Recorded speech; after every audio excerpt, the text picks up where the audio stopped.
அன்பே, அன்பின் நிறைவே, ஆனந்த சுரூபமே, இனிய அருளாசி.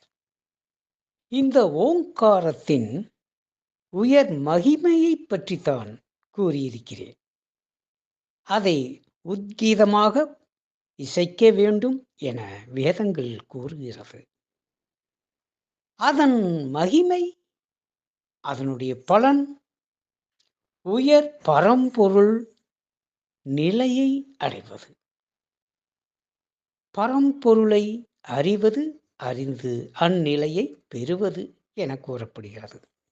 ஆனால் இங்கு நான் உன்னை அதற்கு மேலான பிரம்மகதியை அடைய, பிரம்ம ஞானத்தை அடைந்து பிரம்மமாய் பேரொளியாய் திகழ அழைத்துச் செல்கிறேன்.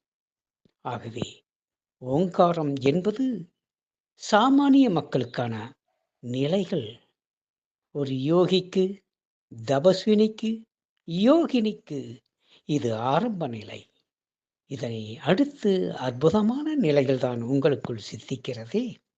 அதன் மூலமாக எல்லையற்ற பிரம்மஸ்வரூபத்தை அடைவதுதான் முழுமையான முக்தி நிலை.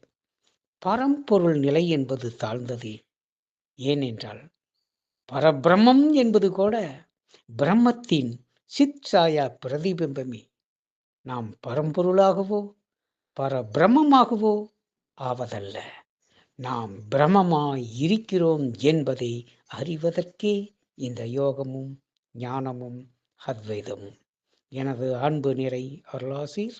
நன்றி செய்க, நலமே பெறுக.